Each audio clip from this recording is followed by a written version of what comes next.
Rock solid. She gets my love on the dance floor, on the dance floor, on the dance floor. She gets my love on the dance floor, on the dance floor, on the dance floor. She gets my love. Welcome to the first LPL Malphite check, where we decide if the LPL's rising talent are rock solid or maybe a little flimsy. Today we're going to be looking at EDG Peruia, a promising rookie making a strong debut in the support role. But before we dive into Parukia, we need to tell the story of EDG's last few years. Jumping back to Worlds 2021, EDG made an amazing knockout stage run, taking each series to 5 games and winning the championship over reigning champions Damwon Kia. China was ecstatic. One of their most historical orgs took down Damwon and prevented another dynasty. They proved that China's world dominance wasn't confined to 2018-19. The fan celebrations were there to match. In order to close this one out right here, there is one turret between EDG and history right now as Viper dashes forward. Showmaker goes golden, but it's not going to keep him alive. Mako is going to be the sacrificial lamb, but it's a double kill already for Flandre. Lightning rushing his way out of this one, and now the Nexus is exposed. Damwon Kia are limping, and EDG have the man advantage. The Nexus will go down, and against all odds, EDG will be your 2021 World Champions. They've done it! They've actually done it! The LPL is back on top.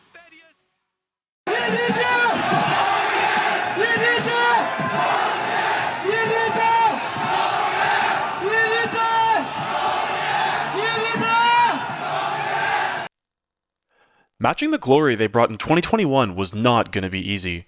Heading into the 2022 Worlds Knockout stage, eyes were on EDG.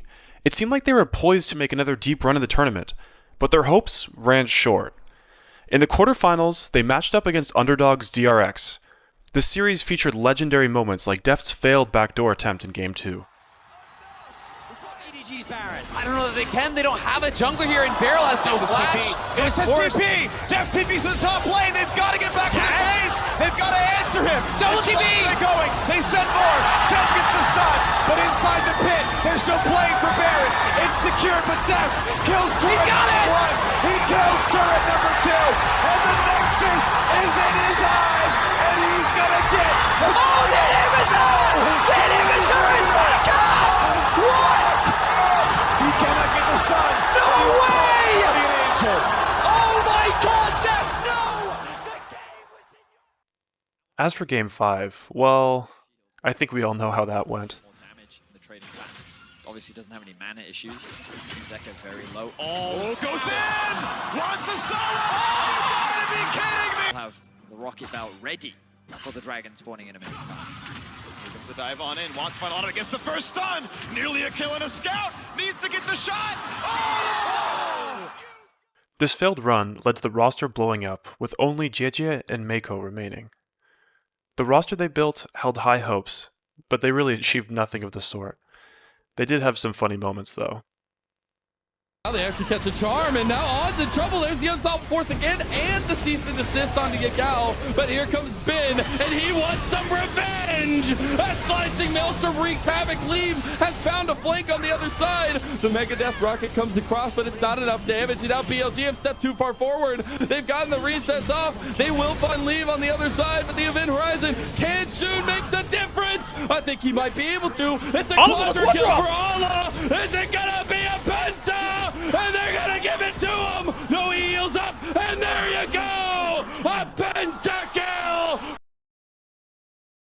And, oh yeah, they had Uzi for a bit too.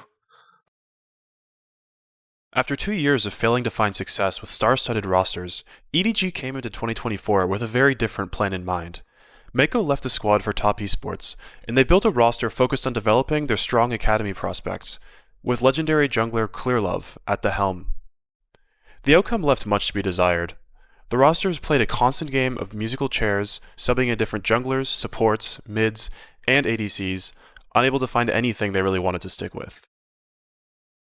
Come 2025, they Bud Light aced the roster, seeing entirely new faces in all positions. The pieces they picked up were solid, but far from a title-contending roster.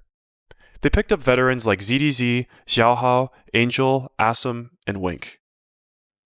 ZDZ and Xiaohao had a long history of working together and are actually really close friends. Angel is a player whose career accolades have suffered greatly since his 2020 Worlds run with Suning, but he's constantly praised by players in the LPL and even abroad who come to scrim against them. Wintersplit's results had them only beating a pathetic LNG in the group stage, failing to qualify for the knockouts to go to first stand. At the end of winter, they parted ways with Assam and instead decided to sign on. Sadly, Spring Split really didn't fare any better. They had very middling results in Group Nirvana, the bottom tier of LPL, consisting of the worst 6 teams. To rub even more salt in the wound, many of EDG's 2024 players found huge success throughout the league. Monkey and Vampire were the engine of success that drove WE to a top 4 finish in playoffs, upsetting JDG and even top esports in BO5s during playoffs. Leave and Solo Kill both had impressive splits on NIP, and even Assam found pretty good individual success in his play on FPX, as well as synergizing greatly with Jue. It was clear that something needed to change. Then, not too long after the end of Spring Split, came the announcement that kickstarted the change. JDG was desperately looking for a new support to replace Missing. Rumors had it that EDG were going to sell them Wink, who was arguably their best performing player in 2025 up to that point. EDG was clearly frustrated by their inability to take advantage of the talent they'd been growing in the LDL. For the 2025 season, they didn't even field an LDL roster. Still, it was rumored that they'd be promoting a support trainee, one who'd never even seen the stage of Tier 2 play. Fans were hopeful that this could be another Vampire, but hopefully one this time that actually finds success on EDG. This player was Parukia. The stars aligned for EDG when they were given a great opportunity to test out Parukia in Tier 2 play. RNG and OMG had both just been booted out of the LDL following the relegation of LPL's bottom 2 teams. Because both organizations already fielded LDL teams, they were unable to send 2 teams to Asia Masters. This is the Tier 2 tournament that features teams from all across East and Southeast Asia. EDG jumped at the chance to test out some of their trainees. The roster they put together featured 4 players who had never even seen a single game of Tier 2 play. The one who did was their 2024 Summer Split LDL mid laner, Mimosa. Despite this ragtag group of players, they managed to achieve some pretty good results. In the 4 games where Parukia and Mimosa played, they went 2-2 with those players being by far their best players. Parukia's Renata game versus Weibo Gaming Youth was one of the best support games in the entire tournament. Satisfied with his performance, they actually subbed Parukia out before the end of the tournament to let him start scrimming with the main team. Before his debut, Parukia renamed to Parukia, supposedly to sound even more like the Japanese pronunciation. What a complete weeb. EDG started the split in an absolutely electric fashion, dominating the teams they played and showing that they were just a different tier of roster from the rest in Group Nirvana. At the helm were Xiaohao and newly promoted Parukia. Xiaohao's performance revolves around aggressive pathing to get himself leads and push the enemy jungler out of the game. Parukia suited that perfectly. His strong laning and map movements enabled Xiaohao to do whatever he wanted and completely dominate the games. On top of this, Parukia consistently found excellent engages in teamfights and to catch out enemy champions across the map. Management was absolutely thrilled. Behind the scenes, everything seemed to be running smoothly. Vibes were great, and everyone was happy with their new support. EDG put out content pieces raving about the kid, talking about how he was a lifelong EDG fan who was living up to his dream and acting like it. He garnered huge praise for his growth mindset and attention to detail, especially with how quickly he was improving. For the rest of this video, I'm going to walk through a number of Parukia plays to highlight different aspects of his gameplay where I think he really stands out. I'm going to start off by highlighting a number of great engages that Parukia has made across this split. These are going to fall into 2 categories.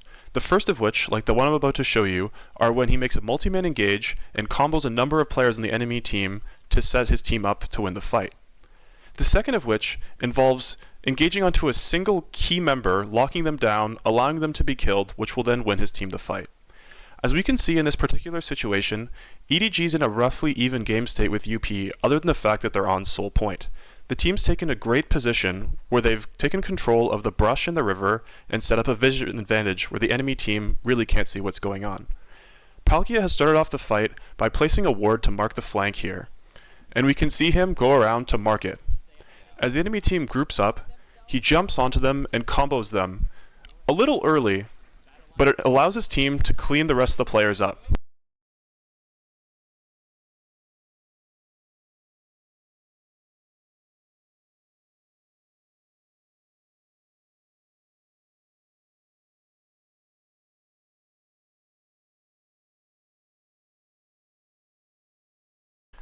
While this was an excellent gauge, there's somewhat of an obvious criticism that he was a little desynced from his team. But if you look at the clips earlier in this game, you'll easily see that Parukia was definitely on point with his team, making a number of snap engages on targets immediately after other teammates used their spells on them. I'm really not too concerned about that. In this next engage, Parukia once again makes really good use of vision here. We can see that his team has started the Otacon, and NIP has sussed this out and are approaching.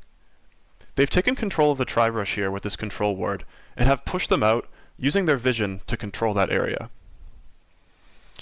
So, naturally, the enemy team wants to approach from the bot lane. We can see here that Parukia tries to control this situation by taking vision in the bushes in the bot lane to catch the enemy team out.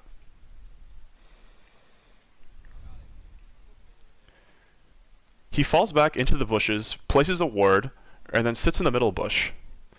This allows him to catch out some key targets and combo them with the Talia.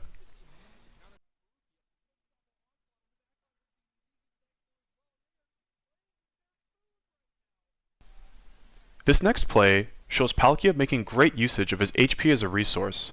They also showed great recognition in seeing that they have their first item completed on the ADC, while the Aphelios only has components. While Silas did just complete his rocket belt, he's nowhere near the position to compete in this fight, so they know that they're in a safe position to take this and win. Parukia throws himself into the middle of the enemy team. He combos with the Orianna, and they easily win this fight.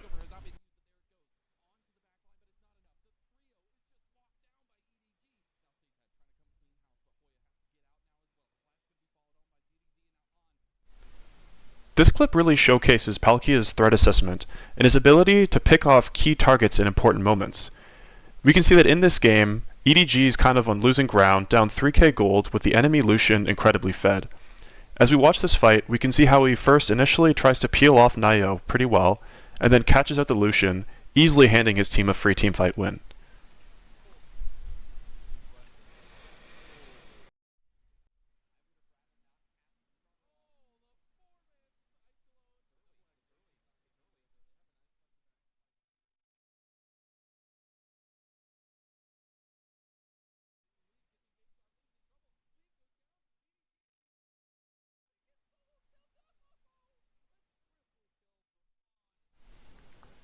The next kind of category of clip we have is really smart ability usage. Parukia has shown great understanding of his abilities, particularly in relation to the enemy champions.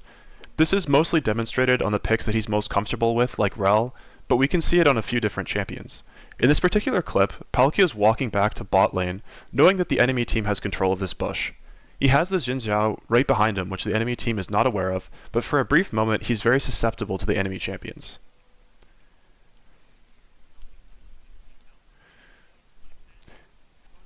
We can see right here, he gets jumped onto by both the Trundle and the Rakan, but he makes great usage of his Rel Q, buffering it exactly for when the enemy CC hits. We can see that because of this, he takes basically no damage through this entire situation, allowing his team to come in and clean up the enemy team.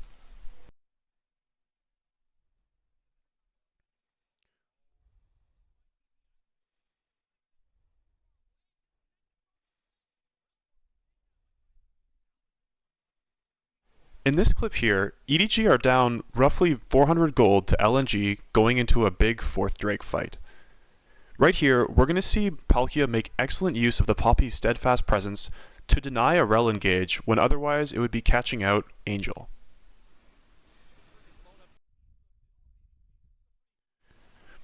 It doesn't look like much, but when he times his steadfast presence for when the Rel uses his Q, he prevents the Rel from being able to use his W and crash down onto the Victor, which could potentially turn the fight. He finishes the rest of the fight by shooting the Rel away with his ult, and the team wins.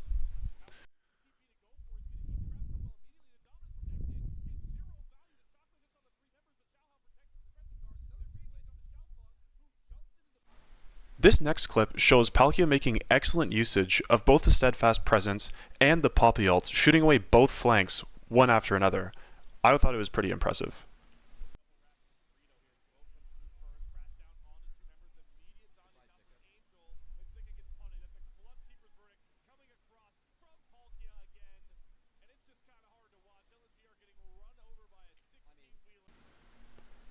Finally, we're going to look at a number of different plays where Parukia is able to sync up with his team for various roams, invades, and other map movements where he catches out and kills members of the enemy team.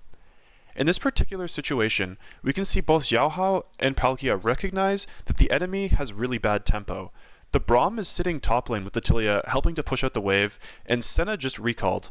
They take advantage of this to jump on the enemy jungler when he goes to his red buff.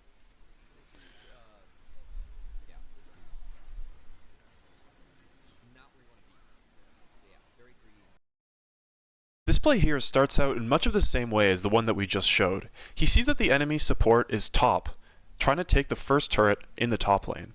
He takes advantage of this to make a really creative play with Poppy using Hex Flash on the enemy ADC who's sitting mid right next to the tower. He wraps around in the chickens, uses his Hex Flash, and pins the ADC here. He burns both of his sums, and it was a great play. This play may seem a little disappointing because Parukia wasn't able to find the kill in the Jhin, but I think it's really worth noting just how impactful it is to blow the enemy team's sums on plays like this in the game. It makes key objective fights so much easier for your team. You always see going into fights, like, oh no, the ADC was caught with no flash, the mid was caught with no flash, but that's only made possible by situations such as this, where you find creative angles to burn the sums on the enemy carries. We can see that the Drake is coming up in 25 seconds, and now it's very clearly a free win for EDG. Final map read shows really great play from Xiaohao and Parukia, where they're very cognizant of the map state. Not too long before this, we just saw ZDZ get caught out in the bot lane by multiple members of TT. They saw 1xN leave to walk towards bot lane on a ward, but they never saw him re-emerge. This sort of flagged them to the fact that he might be sticking around the area, and both of them were waiting to catch him in their grasps. Xiaohao shoots off the vision cone, and Parukia is waiting with a Hex Flash to jump onto him. To make things even better, we see Parukia hit the blast cone here, denying any escapes, while Xayah's in her ult animation. I hope the takeaway from this video is that Parukia is an absolutely rock-solid player. We saw that he came into EDG in a great time of need and helped turn things around for the organization. He's shown great gameplay in a number of different areas. EDG just recently took down WE in the play-ins for playoffs, showing that they were able to match another jungle support-driven team, and qualified for their first playoffs since 2023 summer. While I don't favor them in their matchup versus IG tomorrow, I think they'll put up a great fight in the lower bracket, and they have an awesome foundation to build on for next year. I'm really excited to see what the future holds for Parukia. If you've managed to make it this far in the video, thank you so much for putting up with my horrible editing and audio quality. I hope that this video helped to raise hopes about one of the many exciting players of part of this new generation coming into the LPL. I also want to shout out Aragon, who co-streams all the LPL matches on his Twitch channel, as well as LPL English, whose stream recordings I used for this video.